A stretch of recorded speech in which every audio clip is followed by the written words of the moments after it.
Hi, friends. Welcome back to What They Don't Say. Today's episode is going to be a great one because one of my favorite people, Jess Michaels, is back on the pod.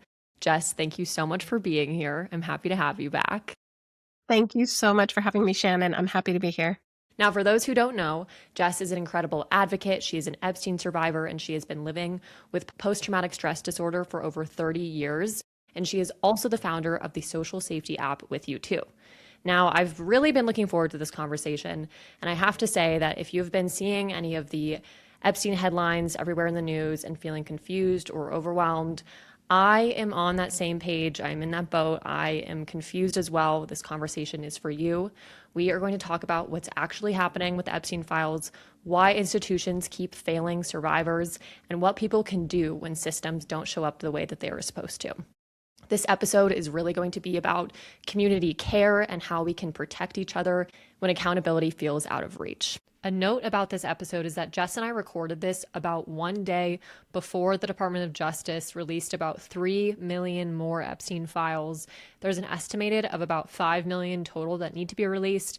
I know some of the files have been removed from the site due to improper redaction and survivors' names being released. The point of this is that what Jess says in this episode is still very much relevant to the current scenario, that redactions are incomplete, they are not correct, they are definitely mishandling the situation. It is still many days, over a month past the deadline when all of the files were supposed to be released. I just want to make a note that there has been more files that have been released since this episode was recorded, but what is said in this episode is still very much relevant to the current situation. Okay, let's get into it.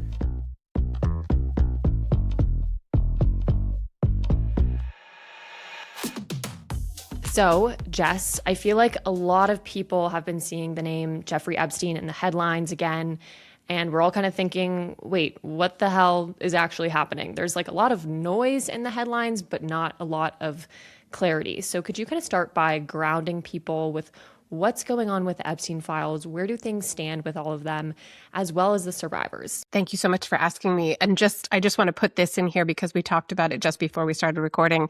I've actually lived with post-traumatic stress disorder, or post-traumatic stress injury, as I prefer to call it, longer than you've been on the planet, Shannon. That's how long. That's how long. That's And so crazy. it is, but, that says a lot about the era, the 1990s, when things happened for me and for, millions of others. So let's start off with talking about what happened November 19th when the Epstein Files Transparency Act was signed into law.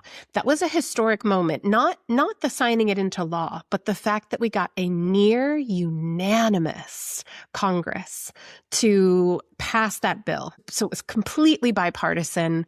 There was support from everyone in Congress except for, that one guy. And that had the support of the American people. Marjorie Taylor Greene at our press conference on the 18th said that they had unprecedented volume of calls to representatives in Congress telling them that they wanted this bill passed. So that marks the date when the 30 days to the deadline of releasing the files was supposed to happen. That marks the beginning of that countdown to the 30 days. So there was a countdown. 30 days to release and get 20 days to releasing the files, 10 days to releasing the files. December 19th comes and a very small number of files were released. And what people hear in the headlines is like, oh, it was less than 1%. Then they hear, oh, millions more files have actually been found by the DOJ. Right. Millions more. But what they don't understand and what is not reported on enough is that it's not only that the files were, a small fraction of files were sent, it was that redactions were horrific. They would redact, pages and pages. I think there was a Congress member that appealed to one of the committees and showed, I think it was a data set 4. And it was literally just, they went through a tablet of just look at blacked out. And the only thing they were supposed to redact was the survivor names. Right. That's it. That was what I was just about to ask, was that what was given versus what was supposed to be given. Like, it was a very clear set of guidelines of survivors' names were supposed to be redacted, and that was it. And then when you have pages of black ink, that's obviously not just survivor names. Yes. And what was interesting was the interpretation of that I heard in a committee at one point. One of the gentlemen on one of the committees said, well, you asked us to redact and then you said we did too much. So then we changed it and we just can't seem to follow your directions, as if it was something in the directions being given in the law. The law was very clear. It's victims' names. That's it. That's it. But we saw not only pages blacked out, we also saw pages that were blacked out and the only thing visible was a victim's name. A full blacked out page, and the only thing not redacted was the victim's name. So there's the skill level. I am questioning the reading comprehension of the DOJ. I'm questioning the actual ability of the DOJ to really understand what redaction means. Right. Like the DOJ had one job.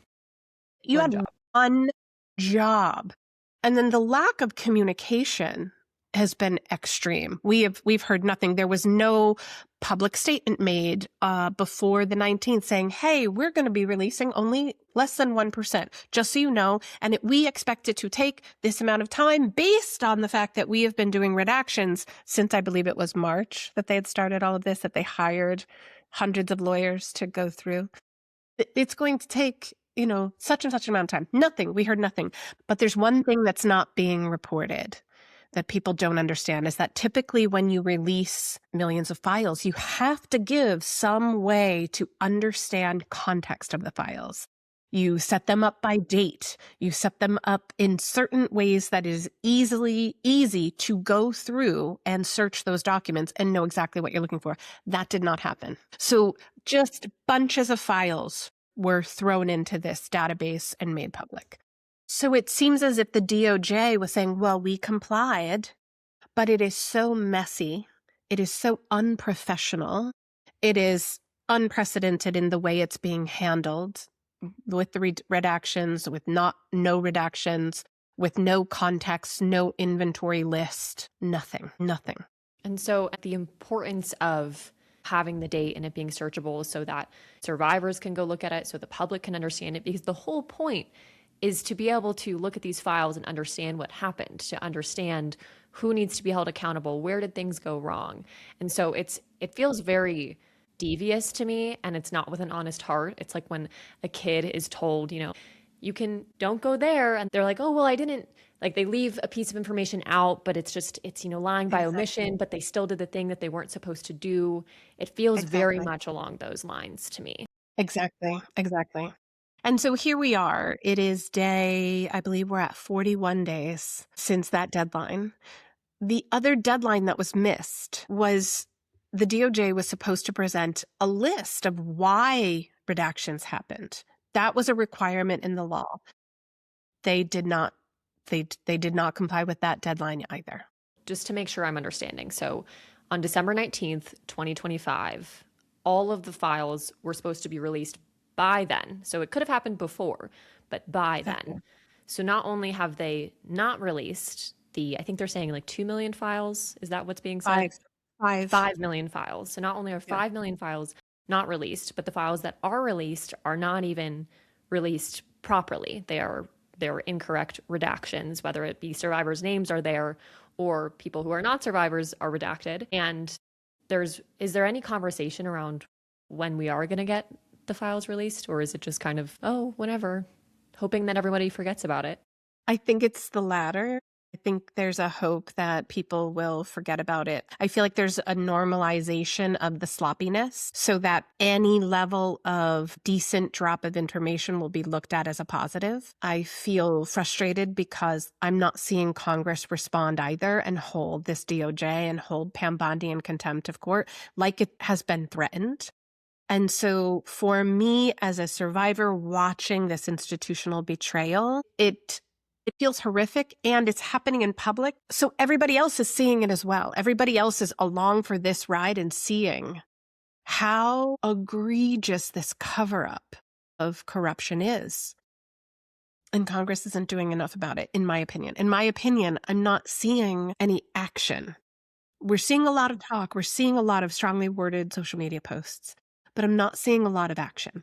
Two things. First thing that you made me think of is How low does this administration and the DOJ, like, how low are they thinking of the American people that we are just going to turn a blind eye to child sex trafficking, to hundreds of people being abused by Epstein? Like, how low of them to think that we'll just, oh, that's fine. You guys don't actually have to be transparent. Like, that feels crappy, I think. Thing two, when you mentioned that Congress, you feel like you're not doing enough. What is something that you would like to see from them? I would like to see them follow through on the threats that have been made of holding Pam Bondi in contempt.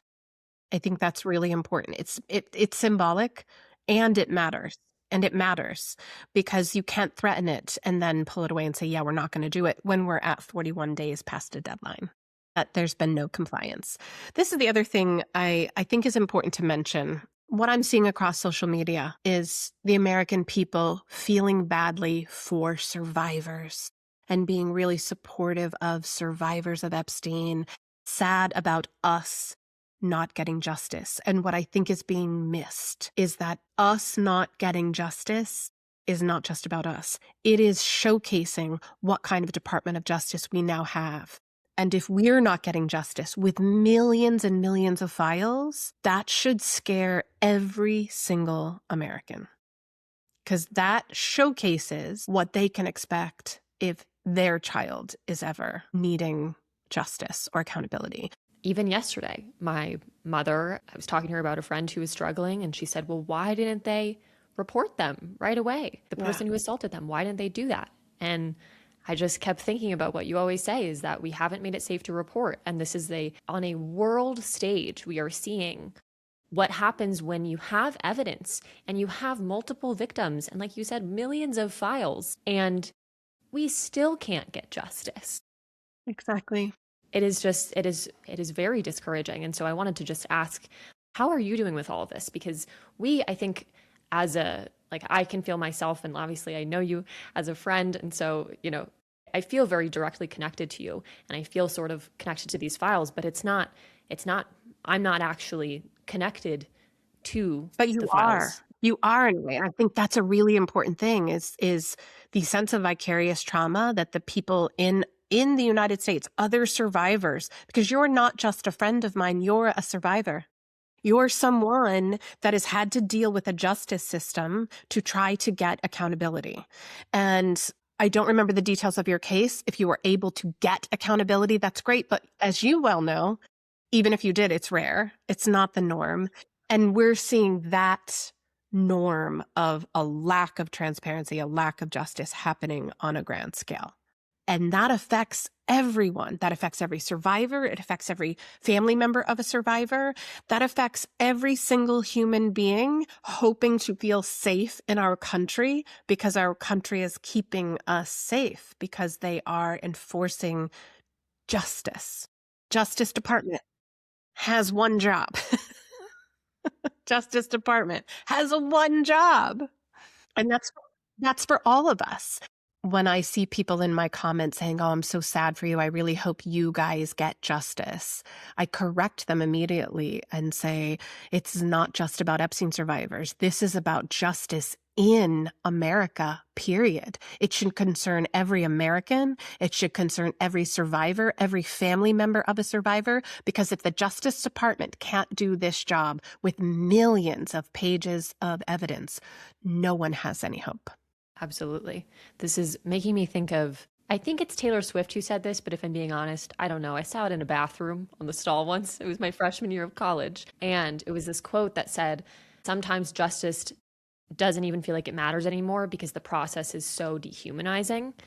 And I think this is just the clearest example of that. If we have to fight this hard, if we need a act of Congress to get this, that is just, it is so dehumanizing and is so exhausting that you start to question, is it even worth it? So I want to ask how you're doing. I know that, you just said that everybody is impacted by this, everybody who is following along, and everybody is feeling this. If you know a survivor, if you are a survivor, but I just want to ask you, Jess, how are you doing right now with all of this? I think people want to know. You asked how I'm feeling, and I'm going to try to answer in the context to try to help understand what happens in a brain with post-traumatic stress disorder. So I am already very finely tuned in to moments of anxiety. So even small moments can feel anxious. Even small moments can trick my brain into going to hypervigilance and insomnia and perseverating and having intrusive thoughts, really, really horrific intrusive thoughts, which then affects my digestion, which then affects the tension that happens in the back of your neck, which causes severe headaches, sometimes then going into migraines and the inability to eat and digest even, and then try to rest. So your cortisol can flip. Your cortisol ends up being higher throughout the day, and it's really low when you wake up in the morning. So when you're trying to get to sleep, you can't. And when you wake up in the morning, you're exhausted because your brain never quite calmed down enough, never quite rested enough. That happens on a normal day. No, what about a day when the news is crazy? So when the news, like there are murders happening across our country, when there is institutional injustice and betrayal happening on such a comprehensive scale all around, that inability to feel safe in my body and in the world, and I think it's all of us, is really heightened. So I have to work extra hard, and I do. I have to work extra hard to cope with those symptoms. And I think it's important that we talk about those symptoms, because those symptoms are part of the injury that I always share about when it comes to sexual harm causing trauma. I would really love if you would just briefly, I know it might be hard to be a little brief about it, but talk about all of the things, or at least a fraction of the things that you have to do each day living with post-traumatic stress disorder or post-traumatic stress injury. It took me a really long time to learn what my body actually needed, because one of the symptoms of post-traumatic stress disorder is to dissociate from your body so you don't listen. So the first thing I had to start learning to do was actually listening to what my body was telling me. Listen when I felt tired, even if it was 11 a.m.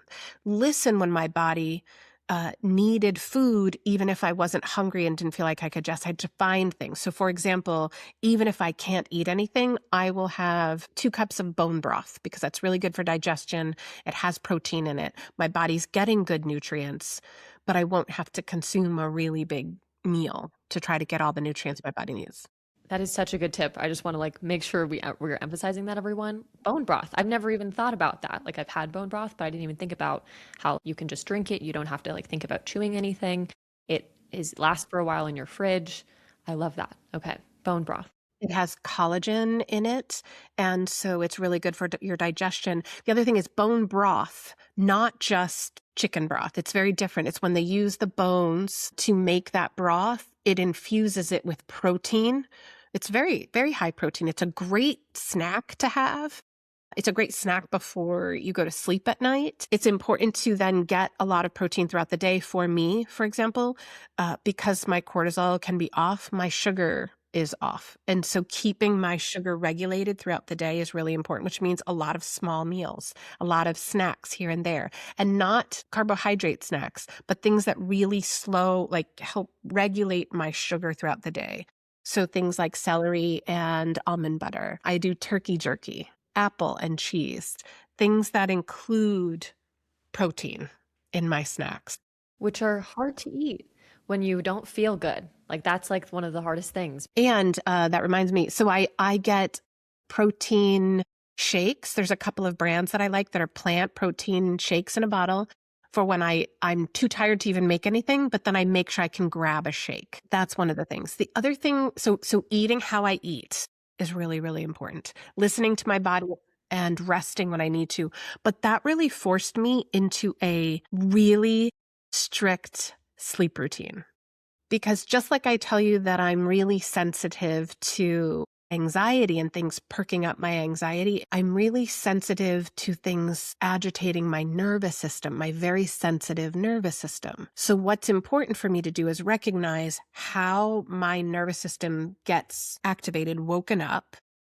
And so at nighttime, I have to be really, really strict about calming it down. I spend hours before I have to go to sleep. I have a very strict routine. In fact, I have it written down. So this is my sleep routine. No caffeine after 12 p.m. I don't drink at night anymore. All lights and sounds go down by 7 p.m. No regular lights after 7 p.m. This one thing completely changed how long it took my body to wind down. That one thing. I didn't even realize that the light in my bedroom was so bright because I would turn off the TV, turn off all electronics, ready to go to bed, and I would turn on my bedroom light and I'd be ready to go to bed and I'd turn on that light and it instantly woke me right up.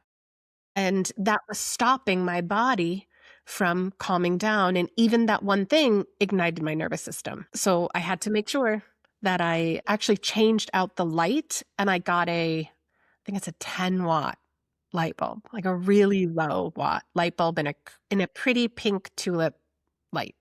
I like that. So it's very low. And then I use a Himalayan salt lamp mostly as my light at night in my bedroom. So everything in the whole house goes down. Temperature goes down to 62. I like it really cold. 62, 64 is supposed to be the really good temperature for sleeping. I like it. I tend to like it colder. I wash my face and get ready for bed about an hour before I even think about going to bed. Because the cold water, the hot water, even just the stimulation of washing my face would wake me up, would get my nervous system ready to go. And I use a hot wrap all around my neck while sipping. I'm going to mention a brand. Is that okay? Oh, yeah. Mention brands. Sponsor Jess. Sponsor me. Sponsor all of us. So I use Moon Brew. Moon Brew is a nighttime supplement that has like magnesium and all calming mushrooms and things that really help your body settle down. So I do that in a combination with other forms of magnesium. I probably take 3 different forms of magnesium. People think they can just take magnesium at night, but it's not just magnesium. They actually want to take a couple of different types of magnesium at night. And so Moon Brew does one. Then I take a magnesium with threonate in it, and I think I'm saying that right. Magnesium with threonate, and then there's a magnesium with L-theanine, which is calming to the nervous system. I might have those backwards. But I have to do more than one magnesium, especially at my age as I'm getting older. Because again, I'm going to mention it one more time that I've had post-traumatic stress disorders longer than you've been on the planet. I just had to say it again. No, it's true. And I think a lot of times when we are looking at trauma and looking at the impacts of trauma, and like for you, post-traumatic stress disorder, I think we immediately go to therapy. Like that's always my first thought too, is like, oh, you need to get the mind right. Talk to somebody, go to EMDR therapy, all of that. But we forget about how we are very much machines that move through every day. And if we don't have the correct stuff going into our bodies, we're not going to have a good output, especially when you are already basically like beyond an empty gas tank living with post-traumatic stress disorder. I would encourage anybody listening where if you're feeling like you're incredibly exhausted and these things are just not working, maybe taking a look at some of the stuff that you're putting into your body or how you're going to sleep, taking a look at those things, I think, beyond therapy as well. I heard something once that made a lot of sense to me. Did you know that when you're doom scrolling, what your brain is actually doing is threat assessment? So if you're doom scrolling constantly, your brain is taking information in to make sure it feels safe, which keeps your brain activated, keeps your nervous system activated. So I've learned that I need to take social media breaks so that I can tell my brain we don't need to assess any more threats right now at all. And so I will stay on my phone and I'll play Duolingo. I've been playing chess for the last 4 months as a way to calm down because I figure like checkmating that king is the biggest threat I want to deal with at this moment. So I'm going to checkmate that king. And then I've solved my brain's need to assess a problem, but I'm doing it at a really low stakes way. So I'd really like to encourage everyone that thinks that I have to keep looking, or I have to stay informed, or I need to post about this to show that I'm an ally and this is really important. No, you don't. I actually saw some really big creators doing this, and I need to call this out. You do not need to comment on every single thing that's happening. What the most important thing might be for your body in that time is to calm down and to help your body feel safe in the moment so that you can go ahead and do whatever it is you do as a creator, an influencer, as a human being, where you feel like you might need to post something or share something about it. There were people calling out other creators saying, if they're not posting about this, unfollow them. And I couldn't. I could read about it, I could stay informed, but then I had to put my phone down. And that is a smart thing for me to do. It means I'm actually taking care of my body, because if I'm going to be in this for the long haul, and I am, if I'm going to be in this for the long haul, my first responsibility is taking care of this nervous system. First responsibility. It is not to posting to everybody else out there. Because you only get one nervous system. You don't get to return it, get it, exchange it. There's no warranty. This is it. You got to take care of it. And thank you so much for saying that. I'm seeing so many people online comment on any big creator being like, what do you have to say about this? Use your platform for this. And sometimes it's okay for social media not to be about large acts of social justice. It can be used for that. But I mean, Jess knows and Ray knows that there are so many times where somebody in my life will say, oh, did you hear about this thing going on or this in the news? And I am very, which I don't know if this is good or not, but I'm very active about not scrolling as much, because I start to feel horrible. And so I feel bad when I'm not, participating in the friends and like supporting my friends in their comments all the time. But it's because I can't scroll without it becoming super detrimental to how I feel. And that's just not productive. Why are we destroying ourselves to try to make sure that we're commenting on everything just to appease everybody else? But that's not even what we wanted to do in the first place. Yeah, and to appease everyone else publicly. Like, I have to say something publicly without people understanding what's actually happening physically, internally. So on Saturday, when we heard about Alex Preddy's murder, I was in this mix of a trauma response, but I also was feeling incredible grief for the people of Minneapolis. I used to live in Minneapolis. I love that city. It's a fabulous American city. So all of this happening was crushing. And knowing that I had people and friends that were there, that were going through this and seeing this city torn apart the way that it was. So there was grief for that, and just sadness for Alex Preddy and for Renee Good, for their families, just the enormous amount of sadness. It's not always just a trauma response. Sometimes it's sadness and grief. And sometimes the most important thing we can do is let our bodies process it so that we can move through it and get to the next best thing. And that is healthy. That is a healthy emotional response, saying, I'm sad right now. I can't talk to anyone. I need a break to let my body feel what it's feeling. Because did you know that tears actually release cortisol? They aren't just helpful for, oh, good, I cried it out. It has a chemical benefit to the body to cry. We need to cry. We need to do that. And for those of us that tend to intellectualize our feelings, I am one of them. It took a long time for me to recognize that it is okay if I cry. And actually, the more I cry, the better I'm helping my body. The more I let my body be wherever it is in space and time, and just accept it, look at it objectively, and rest, cry, find some space. Joy is a valid form of resistance. You and I have talked about that. Joy is a valid form of resistance. Rest is a valid form of resistance. Letting yourself take a break from everything that is happening so that you can recharge is a valid form of resistance. We do not need to be on top of everything every single minute of the day to be considered an ally or a warrior in whatever's happening, or a commentator on everything that's happening. We need breaks. We have to take breaks, or we won't be there for the long haul. That was so well said. Thank you for that. Speaking of, being a warrior and being an ally, I want to back up for a second, back to the Epstein Files for a moment. How did it get this far? How did we end up in a place where it took an act of Congress to get any form of accountability and transparency? Were there red flags that were ignored? What sort of institutional failure is happening? How did we get here? That's a great question, and I may only be able to answer it partially. And this is important for everyone to understand for their own cases and their own situations as well. I don't do deep dives into Epstein lore, connections, past news articles. It is enough for me to stand up for my own experience with my sister survivors, with Virginia's family. That is enough for me. I don't deep dive. And what I always find really interesting is people send me all of these videos about Epstein. They literally DM me, did you know about this? Did you know about that? That in your face. You're like, I'm so fucking scared right now. Please stop sending me that. I don't want to know. Yeah. And I don't know. Like I've told a couple people and I'm like, why do people think that they're enlightening me somehow on my own case or that I would want to know? Anyway, I'm sure it is done in the or tagging me everywhere. And did you know about this? Yes, let's dive deeper into the dark together. No, I'm not. I'm actually really okay. I'm really okay.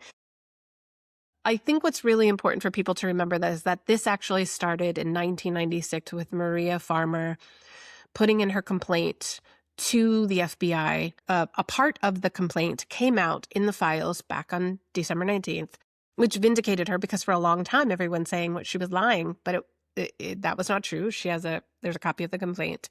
And the FBI never following up in that moment. And this is the point that I want to make to everyone.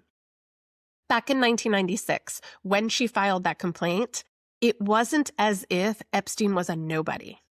At that point, he had already been at the White House. He had already been hanging out with Donald Trump. So when she filed that complaint with the FBI, it wasn't just some Wall Street bro that no one had heard of.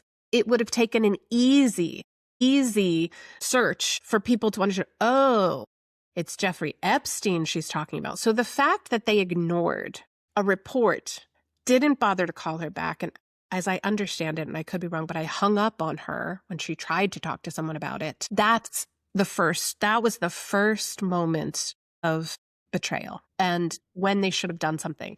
And what I go back to, and this is the really painful part that I had to come to terms with in talking with my lawyer and them saying, like, Jessica, do you realize if they had listened to Maria back in 1996, how different your life would have been? That you would have known only 5 years later that it wasn't your fault for freezing, that you would have learned that you weren't the only one.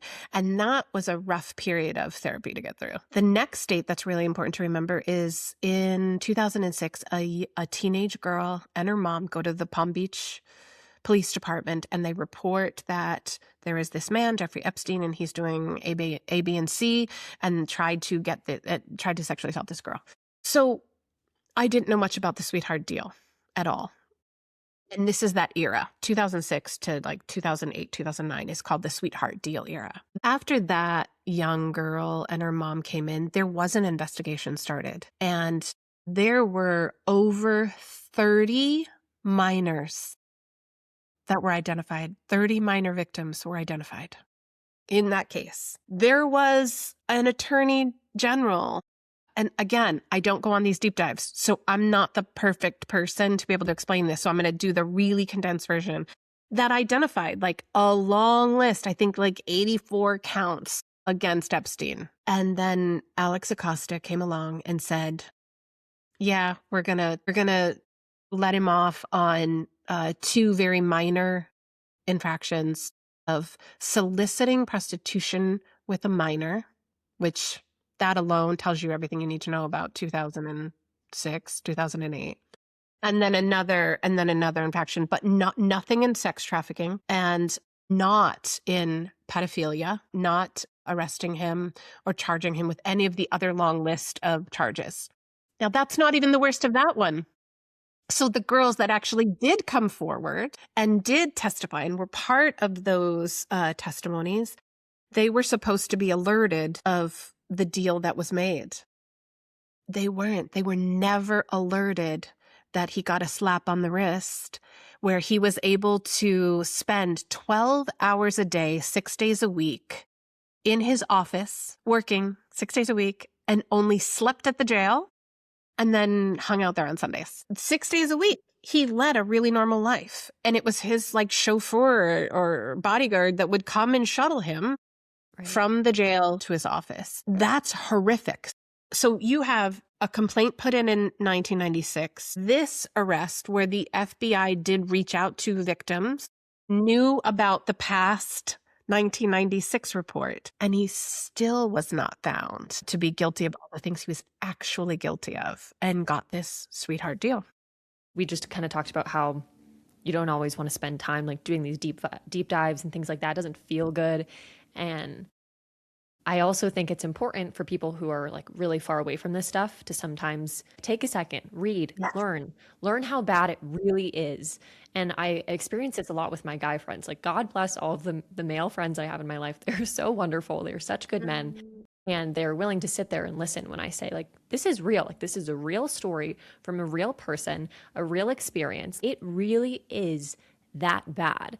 And it's important to know that it's that bad, because when your first thought is, there's no way, that's unbelievable, more likely than not, that's how it is almost all the time. Yes. And you brought up something really interesting. So thinking about how, there's these systems in place, these institutions, and I want to shed light on this thing that I had heard a while back. There's somebody named Jason Calacanis, I think is how you pronounce his name. He's like a renounced billionaire, and he was not associated with Epstein, but was in the same rooms as Epstein early on. And there used to be these TED events called billionaire dinners, and Epstein was very much a part of them. Like, if you go to edge.org, you can look up like the Edge billionaires, and there's pictures of him in 1999 with all these people.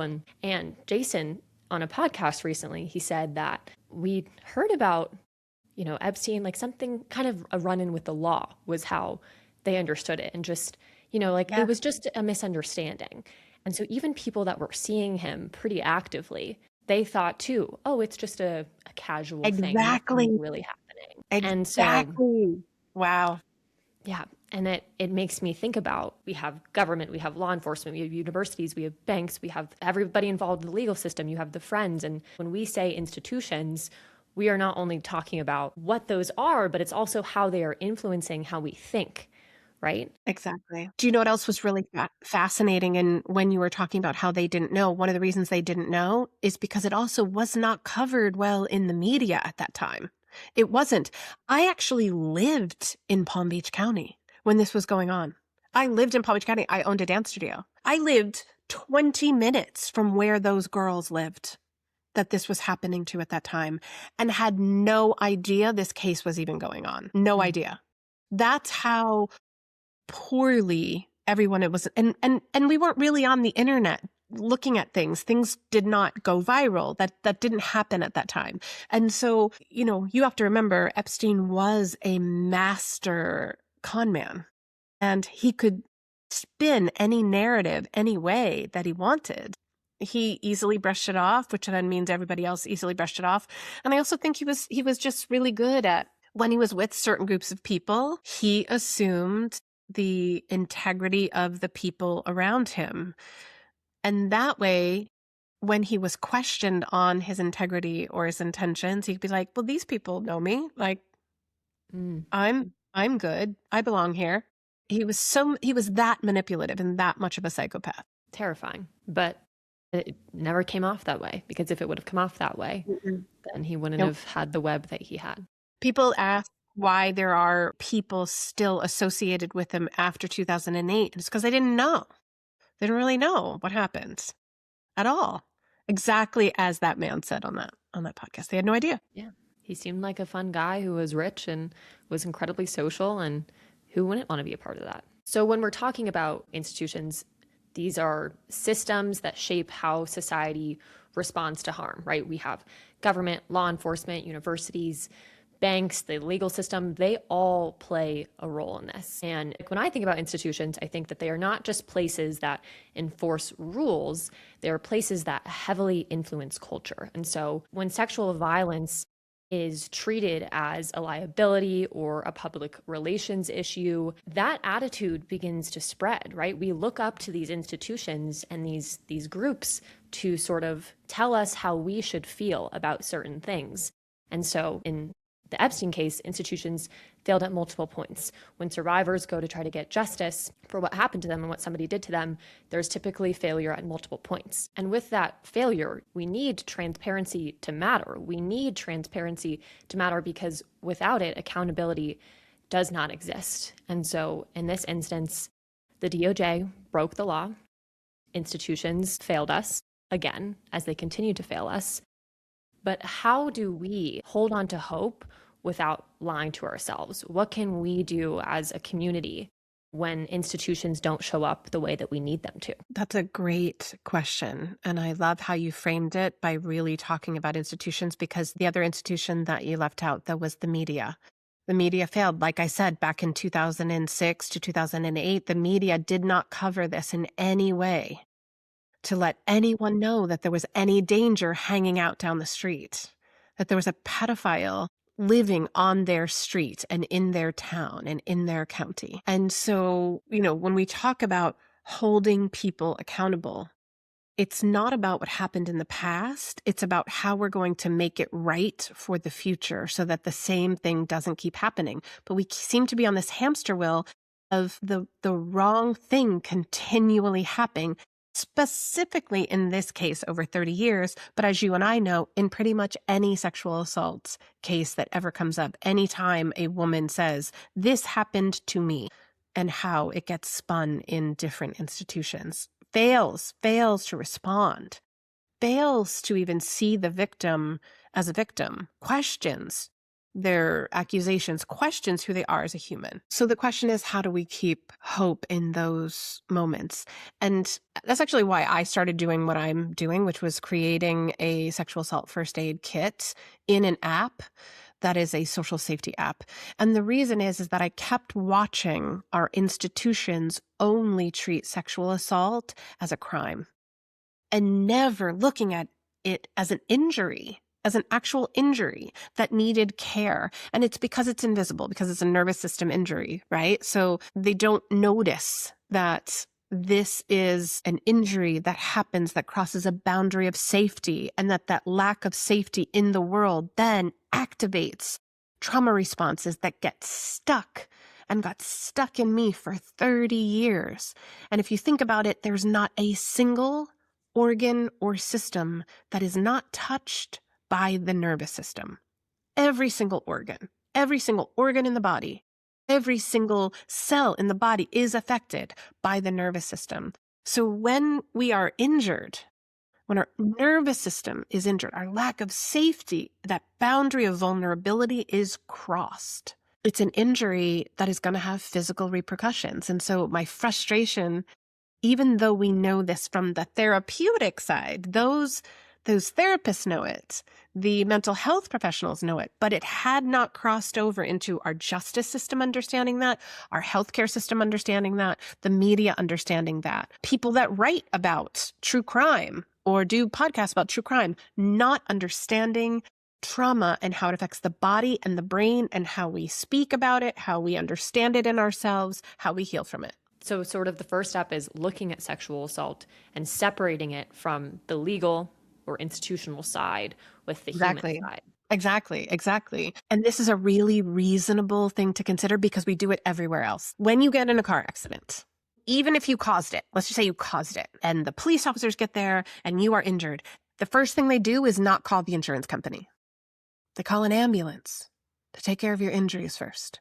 Because you will be useless, obviously, to an insurance company if you have an injury that has been sustained. But the difference is you can see the blood in an injury like that. And they can't see and don't understand what is happening when our nervous system has had a barrier break to our safety and our sense of an intruder crossing that nervous system barrier and breaking our sense of safety. For me, it was really different too, because I froze. So Shannon, because I froze, I thought it was my fault. I thought I could control whether I did some ninja moves to get out of there. And that lie that I told myself made me really vulnerable and made me lose trust in myself. So society did not help me with that. In 1991, the laws were, rape is determined by how much you resist, how much you say no, how much you fight them off. And so that institution reinforced my injury. So if we can look at sexual assault as an injury, it enables us to look at this problem from a different lens, right? Right now, we are basically saying that we are entirely reliant on a system, aka institutions, that are not working. They are not actually reliable, but yet we still are leaning on them to sort of fix this. And so, what else can we do? Like, do we need to look to the people closest to us? Do we need to build our own skills? What can we do since these people we rely on are no longer actually reliable? Yeah, and I think that that's a really big key, because what we see right now with sexual assault is someone discloses, or whether they do or not disclose, they shuffle off to some stranger at a crisis center, getting a rape kit, to a police station by themselves while they're traumatized, right? And there's no safety bubble in that at all. There's nothing to tell their nervous system to calm down and to find safety and support. Just like I know rice. Do you know rice? Mm-mm. Well, Rest, maybe. ice, compression, elevation, right? Okay, It's yes. simple. I've never Okay, even right. thought about it as a acronym. I just think about, okay, when you're injured, you need to make sure you raise your leg, all that. Rest, ice, compression, elevation. We know that. I don't need to be a mental health or a medical professional. If somebody sprains their ankle right in front of me, I know rest, ice, compression, elevation. I can help them with that. If somebody is choking on something, I know the Heimlich maneuver. I can help them. I don't wait for the ambulance to get there while they're turning blue and let them potentially pass because I'm like, well, I'm not a medical professional. There are so many things that we can do with the safe, trusted people that are very close to us that will completely change the outcome for a victim of sexual harm. Completely.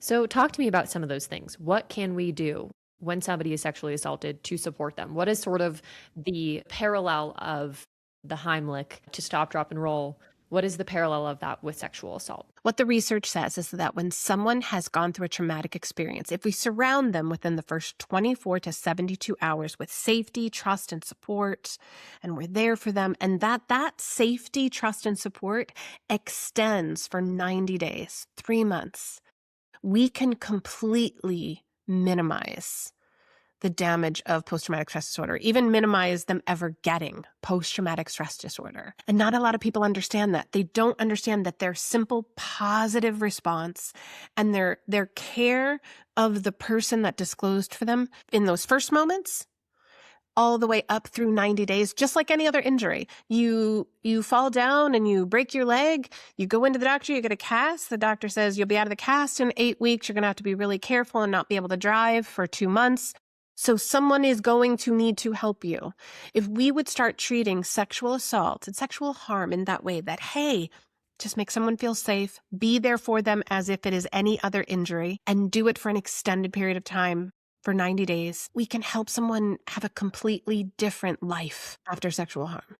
Yeah, and somebody doesn't have to do all the things that Jess has to do living with post-traumatic stress disorder. They don't have to take 19 supplements a day. They don't have to be as careful about when they turn the lights off. They don't have to live through life with their fear sensors on high. They can live a life. And it's not to say that you don't thrive. You are amazing, but you have to do so much more every day to make it through the day. And people can be a part of that. People can be a part of that. And I will tell you that I was actually bedridden for about 2 years. And it was the long-term detrimental damage of adrenal fatigue syndrome. Adrenal fatigue syndrome is that it's like your adrenaline and cortisol are off the charts to a point where what happened to me, that my adrenals were not even making cortisol anymore.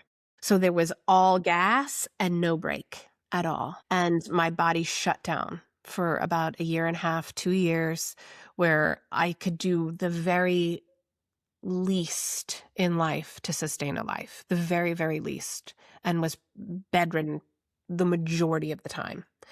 And it took a long time to get out of that. It's one of the reasons why I want people to understand that this is an injury first before it's a crime. And I want them to understand that too, was because technically my rape did not fall within the legal definitions of a rape. And so I thought I didn't need help. And so if we wait for the criminal justice system and law enforcement to decide when we've actually been harmed, and we only let our experience fall within those definitions, we will never heal from, potentially never heal from that injury. My injury is not determined by the law. My injury is determined by what happened to me. And those two things are extremely separate. And right now, there's this judgment in society. Well, it didn't happen if it doesn't fall within this guideline. And that's just not true. There are so many things in there that I want to point out, but one of the biggest ones is that when you have a friend in your life or somebody in your life who is harmed, like in a car accident or they fall down the stairs or something like that, I know that there is this feeling of hopelessness, like you want to help, but you can't really do anything. But this is a scenario where you can very much make a very real impact. Like you can prevent, like what you were saying, you can prevent the years of post-traumatic stress disorder. You can prevent that future harm by being with somebody within the first 24 to 72 hours after sexual assault and then extending into that 90 days. Whereas, if somebody breaks their ankle, you can help them get better, but you're not preventing maybe a future injury, right? So this is a very tangible thing that I think it should really bring them hope that you can have a very big impact on the people around you who are harmed. And this is not to say that we can't also expect and want and push for institutions to create change. But it is to say that we can be a part of that change. If we're expecting institutions to make change but not doing anything ourselves, that's keeping the problem over there without looking around us and saying, what can we do to make something?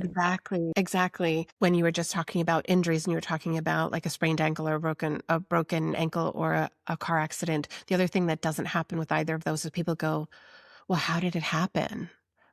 There was no deep interrogation into, well, was it your fault? And if it was your fault for breaking your own leg, I will then withdraw my care. And that is important for people to understand.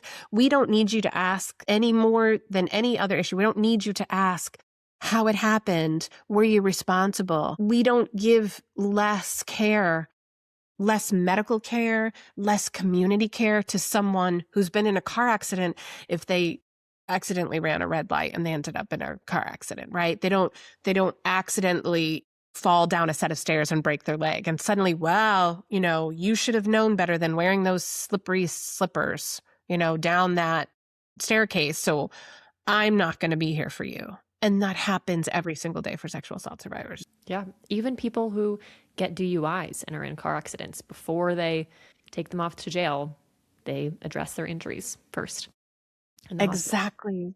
And that is not to say that sexual assault survivors are it's ever their fault, but it is an example that even when it's someone else's fault so that an injury happens, they recognize it as an injury first.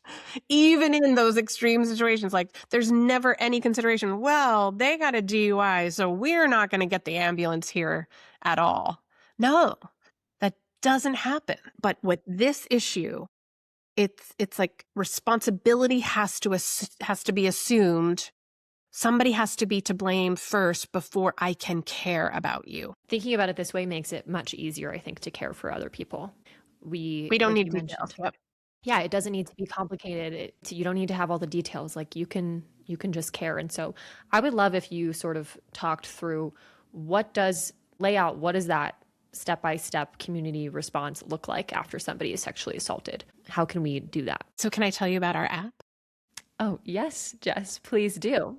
Everybody open your ears. It's time for Jess to really shine. She's been shining the whole time, but this is really important. There are some really simple ways we can show up for each other, but I wanted to make it even simpler. So I created an app, a social safety app that teaches people to know what to do when someone says me too, because nobody has ever taught us this. And so we need some help in understanding. So firstly, I realized that everybody's on their phone, so it needed to be something that was accessible on the phone.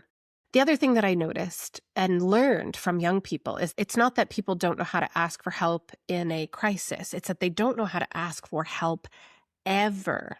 Like we really, as adults, struggle to ask for help because there's this assumption that once you pass 18, you should have all the answers. You should know how to respond to something. You should know how to take care of yourself. And if you can't, you're somehow lacking in knowledge, incapable, irresponsible. And that is a problem on you. That's not a problem on society or education systems that you didn't know something, right? So at 18, as I understand it from young people, is no one wants to ask for help for anything. That there's a struggle in that, a real struggle. And so our app is based on the concept of stop, drop, and roll, a really simple thing to remember. You have your people, your trusted people. There have to be 2 to 3 people that if you got into a car accident or you broke your leg, those are the people you would call. Those are your safe people. And with those safe people, you make a pact. You make a pact that, hey, I'm going to be here checking in on you daily when things are not so bad and we're not in a crisis, so that you can trust me and I can be that person for you when there is chaos or when there is a crisis. So you have your people, you make a pact to check in with each other and be there for each other within 24 hours of something happening, right? Like within 24 to 72 hours of a big crisis, so that they will be there for you. And then in the app is plan. So it's people, pact, and plan. And in plan is, this is what I'm going to do in the event of some catastrophic, traumatic event, like a sexual assault or sexual harm or sexual exploitation online or any type of breaking that nervous system barrier of safety. And you and your safe circle agree to support each other. Do you need an app for this? No, you don't. You can actually do it right now. You can figure out who your top 3 people are. You can form a trusted little text group and you can say, hey, let's just check in daily and see how each other's doing. I think we should Yeah. start normalizing having a group of people that you know will be there if something happens. 100%. And it's not to try to instill fear. It's looking at the reality from statistics right now and saying, like this could happen. And so it's just better to know that I'll have people who are there if it does, or that I am somebody's trusted person. It's better to know ahead of time than waiting for something to happen. And it's not weird. It is not weird to ask your friends to be there for you if something ever happens. Like it's the same way that, parents will say, if you drink in high school, I won't like it. But, if you're ever at a place and you can't get home and you need a ride, call me. Exactly. It's just, you have Exactly. those in place because we live in a world where people do cause harm and commit harm on other people. But this is the other important thing about that. After the Sandy Hook Elementary School shooting, we have active shooter drills in every single school in our country. But I ran the stats yesterday, and did you know that your child is 250 times more likely to experience sexual assault than ever be injured in a school shooting? And we have exactly 0 safety plans, pre-crisis protocols to know what to do when that type of injury happens. 250 times, Shannon. That's absurd. So money is being spent for risk prevention, not just to stop a shooting, but to minimize the damage when it happens. We have prevention, we have crisis care, we have reactive crisis care, and we have prevention. And there is this huge gap in the middle of, but what do we do when it happens? Parents don't know, teachers don't know, and anything that they do know is related to the crime. It's not related to an injury. We have to call the police. We have to tell the principal. We have to report it. We have to go to an RA. Everything is related to evidence collection and criminal decision-making. Is somebody a criminal? And it is not focused on, this is an injury. How do I respond to the injury in this moment first? How do I give this person sexual assault, first aid care first? So I am creating an app that will help people know exactly what to do when someone says Me Too. Just in case somebody says, what on earth is Me Too? What is Me Too? What does that mean? That's a very good question. The Me Too movement was a moment in time where all of us as a collective started putting the hashtag Me Too on our social media, and no other words, but we just said Me Too. I experienced sexual assault. I experienced sexual harm. People were finally admitting publicly that yes, this happened to me. I am included in this group of people that have claimed sexual harm. And the sad part about it is that was only 2017. That was only 9 years ago. Before that, we had no idea the volume of sexual harm that was happening in society at all. Wow. So when you're saying know what to do when someone says Me Too, you're saying that you will know what to do when somebody discloses their sexual harm, that you will have actionable steps on how to help them and take care of them, because that's what the people in your life and extended circles, that's what they deserve, is for us to know how to support them when they are harmed. Exactly, exactly. And most of the time, what happens right now is sexual assault survivors are navigating the myriad of decisions that have to be made, the myriad of options that have to be chosen while they're traumatized, and they're doing it all by themselves. And that is horrific and adds to the level of trauma and stuckness that we can feel. In the day after I was sexually assaulted, I told a friend. She actually was very, very kind, and she believed me right away. And her first response was, we should go to the police. Because that's all we knew back in 1991, right? So she did all the right things. But in my traumatized brain, all I could think of is nobody's going to believe me. And I shut it down. No one is going to believe me. Nobody else was in the room. I didn't go running and screaming out of the building. So when we leave our brains, our traumatized brains, to make all of those choices, it's a disservice to us in being able to heal, but then it further inhibits justice from happening. Because she was right, I should have gone to the police. But the truth is, nobody would have believed me back in 1991. That's the reality, is nobody would have believed me in 1991. Think about when you like get smacked in the face or something like that. And then if somebody's like, okay, well, what are you going to do about it? And we need you to do this complicated math problem and decide all this stuff. You'd be like, bro, I just got slapped in the face. Like, let me have a couple minutes. And so you have somebody who's experienced one of, I think scientifically, the most traumatic things that can happen to a human being is to be sexually assaulted. And then you are asking them to decide whether they want to pursue legal action against the person who harmed them, decide whether they want to go to the hospital and have an incredibly invasive exam, decide if they can go to work the next day, to make all of these incredibly life-altering decisions, because deciding to pursue any legal action against somebody is not just, oh, well, just do it and then it'll, the police, they'll handle it. It can mean you are signing yourself up for years of interviews and being re-traumatized and having to relive that experience while still trying to live your life separately from that. But what you're saying also makes a lot of sense too, because think about this. In that moment, you're asking me, because we all know, look, let's just say it. It's about 70% of the cases are from people we know. It's not some stranger in an alley. So you're asking me in that moment while I'm traumatized, do you want to send this person to jail for the rest of their life? Or do you want to let them go scot-free and never say anything about it again? There's really that very black and white line of choice in that moment while you're traumatized. And what does your brain first do before you even start to fight, flight, freeze, fawn? Before that is you're normalizing the behavior. Your brain is normalizing what's happening.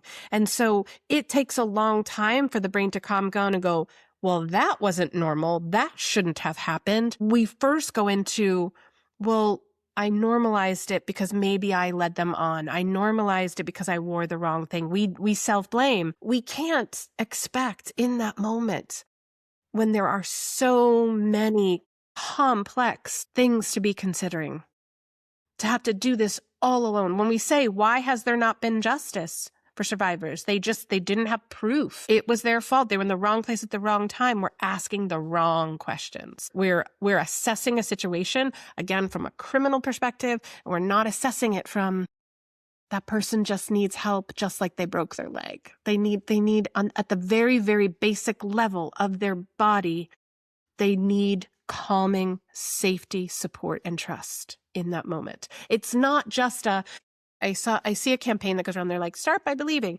Yes, that's the bare minimum. That's the bare minimum. Now, how do you make them feel safe? That's the question. How do you make a person feel safe in that moment when they've just been violated? I have one more question. I want to do an entire episode on this, but I think that you're the right person to ask at least the beginning question of this. As a survivor, I think you end up having to interact with all these people, friends, family members, people at work. One of the hardest things is thinking about, wow, I really wish my family understood this or, knew how to support me better. And so let's say there is a family member of somebody who has been assaulted listening. What is one thing that they should know about sexual assault or how to take care of somebody? You said name one, but I'm going to name like three things. One is you don't need details to care for them. It is not going to hurt them. This is two, is not going to hurt them if you bring it up. In fact, if you pretend that nothing happened, it feels worse.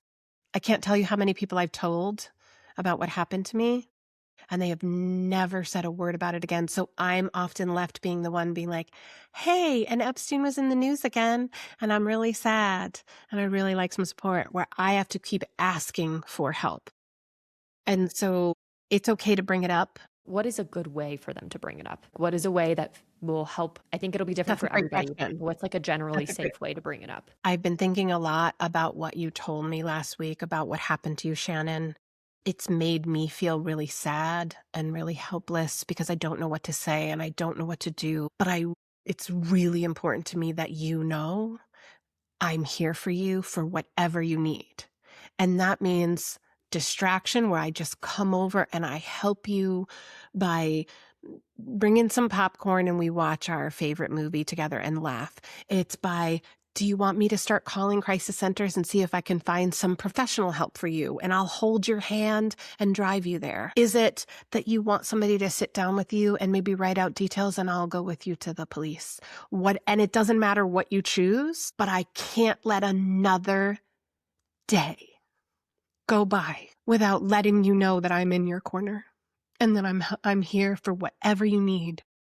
Without a single question, without a single inquiry, I'm here for you. Thank you for that. On the receiving end, it feels like a safe space. It feels like I can open my heart up to you, because also you had a couple moments of vulnerability in there too. Like, you admitted as the person receiving this information that you might not know exactly what to do, but that you want to be there and that you're willing to make the steps to be there. I made myself cry.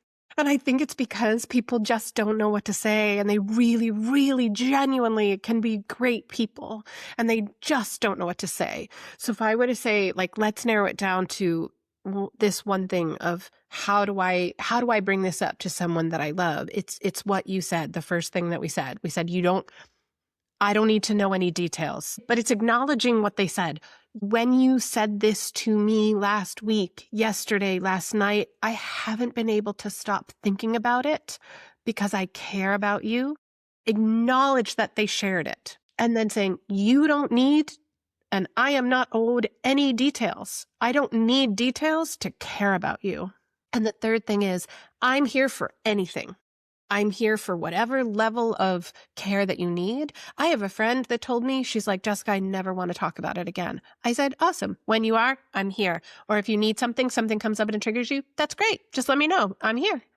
Mm-hmm. It doesn't matter what their response is. It doesn't matter what they say they need. You are good to go with everything and anything. Right. I always say this. I can never remember where I heard it. So if anybody knows where this quote comes from, please email me. It is such a luxury to be close to somebody's vulnerability. And when somebody discloses harm to you, remember that. Remember when somebody is hurting, of what an honor it is to be able to be close to that and be able to be an arm's length of caring for them. 100%. Couldn't be said better. Couldn't be said better. So, Jess, you shared this incredible information. What can people do next related to this app that you're building, and where can people follow you? I always link this information down below, but I want to hear it from you first. Thank you so much, Shannon. Everyone can follow me on Jess Michaels Speaks, Instagram, Threads, TikTok, Facebook, LinkedIn, and stay tuned into those pages, because I'm going to let you know when we're doing a public launch. And what we're going to need in that public launch is a lot of people going in and just testing out the app and giving us feedback before we do, a massive launch to schools and to the public. Just kind of like a quiet launch. We're letting people in on when we're going to be launching. And then if you really want to make sure that you know when we're launching, please go to 3joannes.com, and it's the number 3joannes.com, and go ahead and go through that landing page, and you're going to see a spot that says I want to be an early beta tester, and you can sign up for our mailing list. It's cool to be a part of change, a part of social safety, a part of societal differences. And so I highly recommend everybody go sign up for that. I've gotten the privilege of being able to test out the app a little bit, and it's really cool. Yes. And Jess is very receptive to feedback too. Jess is not just somebody who is building an app for the sake of building an app. Jess genuinely wants to change how we respond to sexual assault. And so she is building something that will respect that. And so she is not hurt when you give her feedback. She wants it, guys. Yeah. And so be a part of this change. Go to her website. I'll link everything down below. Follow Jess on socials. Follow the With You 2 app on socials as well. Jess, thank you so much for being here and for spending time with me. It is always such a joy to talk to you and just to hear your insight. I am really grateful for having you today. Thank you. Thank you for having me on, Shannon. If you want to send us a message, go to whattheydon'tsay.com and click on the send us a message tab. We love to hear from you, whether it's a story or you have an episode idea or a question. It is so great to hear from you guys. I love you guys so much. I will talk to you next week. We'll catch you on the flip side, and cheers. Cheers.